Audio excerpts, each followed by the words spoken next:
Today's video is almost as Florida man gets. It just is missing an alligator.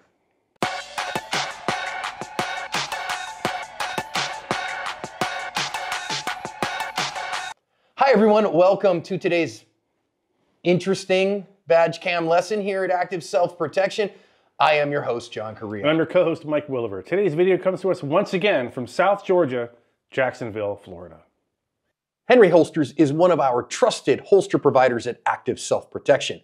From the Enigma Easy button to their light-bearing Ember, their ambidextrous Cypher, and their AIWB or IWB Spark and more, they make high-quality holsters for many popular firearms. Go check them out at the link in the description. Officers en route because 911 calls have been called in that a man has gone insane, has stabbed a dog to death, and then stabbed a man to death. Officer is going to get out into the midst of that struggle. We do have badge cam audio from him. It's a doozy. Let's listen in.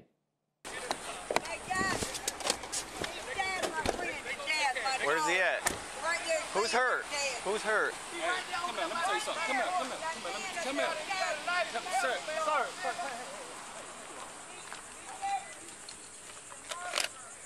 Where's he at? Where's the other guy? He's sitting right there by the bush.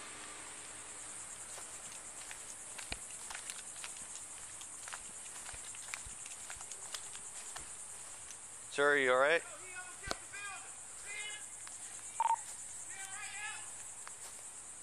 Where? 1033. Let me see your hands, man. Let me see your hands. Put your hands up. Put your fucking hands up.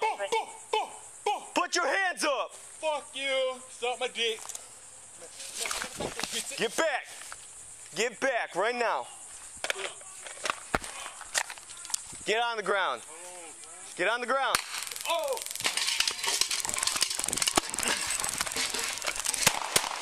Oh my God. Shots fired. God, please. Okay. Oh. Oh my God. Push it. Go. Hands behind your back.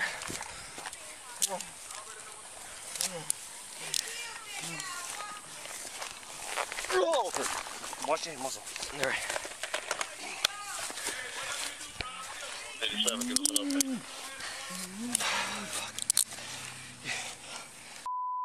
Send rescue, 1068, Bravo Mike, 30 years old. Bravo Mike, 30 years old. Gunshots to the chest. Gunshots to the chest. He's also a Whiskey Mike. 40 years old. 40 years old. Yeah, our perpetrator did not make it through this one. Those shots proved to be fatal. Unfortunately, the man that he stabbed did not make it either, and neither did the dog. You can go watch the original if you want to see pictures of that. When you go read the news story, the first woman that, when the officer came on scene that he contacted, our perpetrator actually attacked her first, and the man who ended up dead stepped in between them and protected her from him.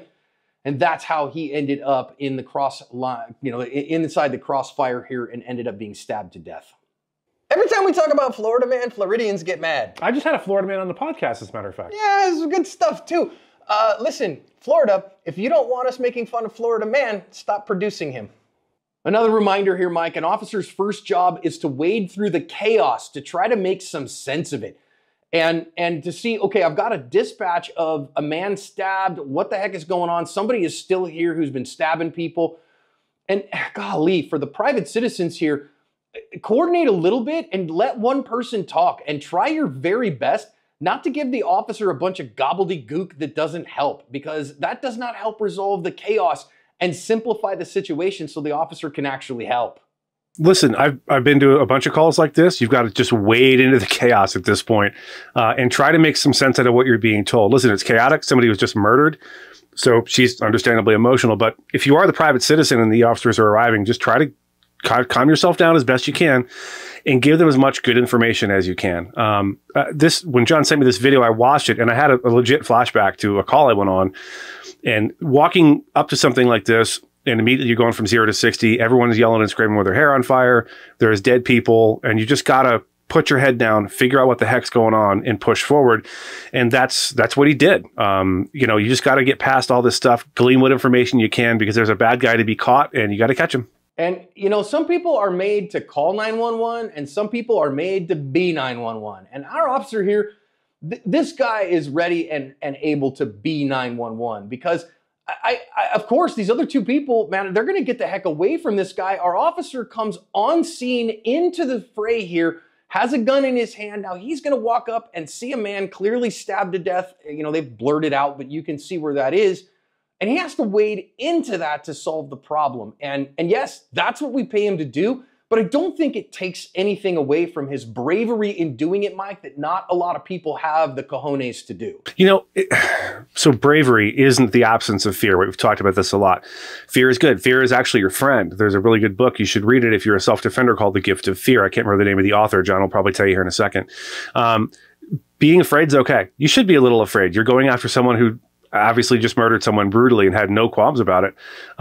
But to overcome that just means that you've trained that response kind of out of you. Like, you're okay, I'm afraid, I'm gonna put my head down, I'm gonna move forward and do what has to be done because I am the police. I think sometimes some officers and deputies kind of forget that. The old, you know, the most important thing is that I get home at the end of my shift mentality is hopefully dead or dying at this point, because that's not the most important thing in law enforcement. The most important thing is serving your community. This is the kind of deputy officer I want, as I've said before, in my community. He just saw the problem and overcame whatever fear and trepidation he had and moved forward and did a great job. Yeah, and The Gift of Fear was written by Gavin DeBecker. Incredible book, except for the last page where he does a bunch of tripe and diatribe about gun control. So rip that page out. Otherwise, fantastic book. Now, our officer obviously comes up, asks this guy if he's okay, but he can't stop to help him. There's nothing he's going to do there. He has to deal with whatever the threat that caused it is first. He cannot stop and help. So he's going to finally come up, and I want to note here how fast this guy is able to raise his hand and shoot. Now, of course, the call was a knife, and so I think the officer did a really good job here, Mike, of not compressing entirely on the scene and just like trying to jump on this guy. But if this guy was armed with a gun, that was how fast the officer could have been shot, which is why officers are understandably a little jumpy in circumstances like this. Several things. I'll start from the last thing first. Yeah, having some standoff distance, if you believe someone to be armed with a knife, is a good thing. You don't want to get too close. Why would you do that and compress your reactionary gap, compress your ability to, your time and distance for him to be able to assault you? Backing up just for a moment, I've been on more than one call where I had to walk past someone who was dead or dying, right? You never get used to it. It's always a bad day. But your job, your primary job, is to make all of this scene safe. You've got to find the problem and handle it before you can help anyone. If you stop right now, and some people are probably complaining, why didn't he help that guy? If you stop right now and begin to lend aid, you're just another victim waiting to happen at that point. You've got to find the threat and do whatever it takes to neutralize it. And we always hope we're going to say, get on the ground and put your hands behind your back. And that's what the bad guy does. That's not what happened here. That's what he tried to make happen. And I think going past that, now that fear level is now amped up, by the way, for this officer, this deputy, he now knows I'm probably dealing with someone who just murdered someone and has no qualms, is now casually sitting in the back garden of this house, not rushing up on him. It takes some thought. It's not automatic, because your instinct is to run up there and go, bah, bah, bah, bah, get on the ground. He did not do that, and I give him kudos for that. Yeah, so knowing when you got to hustle and when you got to press the action and when it's time to slow your roll a little bit and leave yourself some distance, that right there is kind of the part of maturing as a law enforcement officer in making great decisions. This officer really did a good job of that. So now, guy decides he's going to get up. Again, we can't really see it from here. If you go look at the original, they show the dead dog in there. It's pretty gnarly. I do like that our officer backed up, kind of sees, okay, wait a minute, I have a chance for my taser, and then tries it to the best that he can. It doesn't work in this case. And I know, Mike, in your career, every time you saw street cops use a taser, it was effective. A guy who's a friend of mine and worked for ASP for a long time, who works here in Arizona as a law enforcement officer, he said in his own career, 100% of times he's employed the taser, it's been effective. Even against a goat one time. We call him Goat Lightning Actual. And that's worked, but golly, man, when we see it on the channel, it's the Sex Panther of defensive tools. 60% of the time, it works. every time. So you better be ready for it to fail. This would have been an excellent time for him to have like a pepper fogger, right? So pepper spray, if you've seen bear spray, that's what a pepper fogger kind of does. It's pepper spray with recoil, right? It actually kicks back and just paints the face of someone that you're dealing with like this. That probably would have had he been able to pepper spray this guy effectively, and I mean like just paint your face with it, your whole face turns red. The officer might have been more confident that this bad guy couldn't find him, and this is all maybes, right? If ands and buts were candy and nuts. If he'd been able to do that, I think he would have had a little bit more confidence that, hey, this guy can't find me right now. This guy can't see where he's going, and he might have been able to prevent shooting the guy. Problem is, most agencies don't issue that kind of pepper spray to their patrol officers. I think it's a mistake. I think it's a shame. And I think it's a shame that more officers in general, not criticizing this particular situation because he believes the guy has a knife. It bums me out that more cops don't use their pepper spray or aren't even issued it. I think it's a valuable tool. And it should be back in the toolbox for everyone in law enforcement. Oh, I could not agree more. I think that OC spray would have been a very effective tool here, especially if you had a longer range one. Again, this guy's pretty close. I know he looks like he's a little ways away, but that's the fisheye effect of the badge cam. And so he's actually fairly close. Now, dude charges the officer, throws a bucket at him. Officer draws his gun and shoots him. And I know, Mike, there's going to be some people who say, yeah, but he was unarmed. The knife was over where the dog was, where he was laying down is where they found the knife.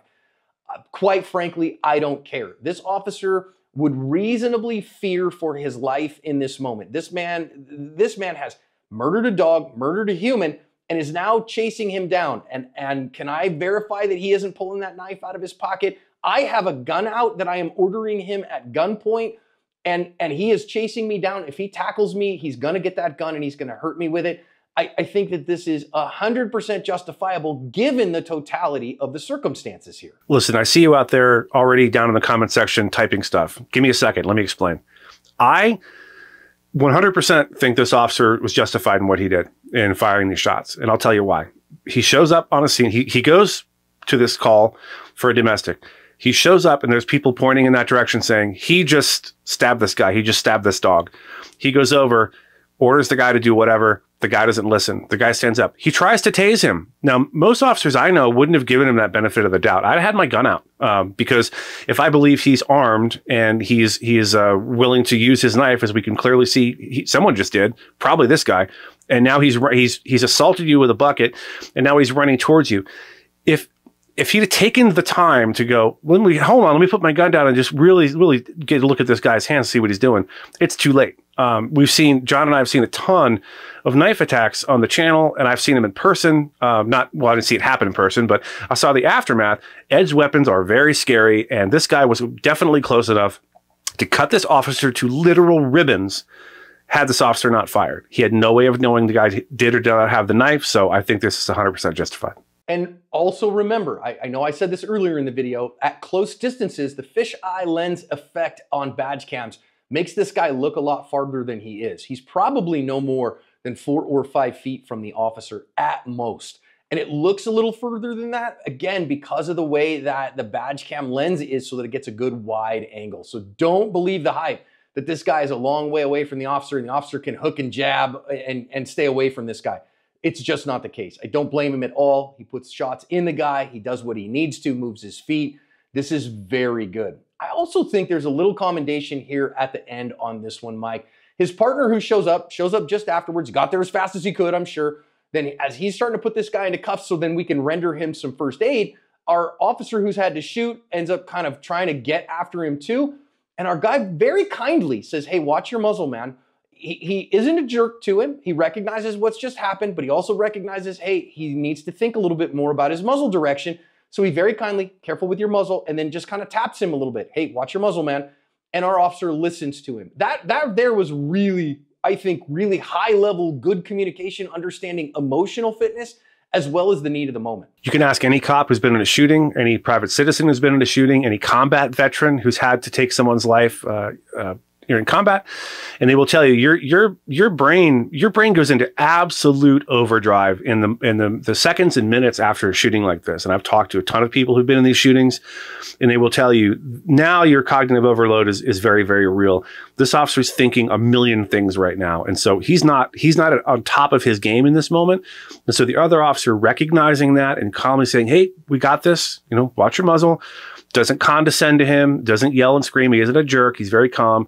And I think that's well done. I will notice if you rewind a few seconds, you'll see after the shooting, you can see the trigger and the trigger guard of that officer's Glock, and his finger is nowhere near it or in it.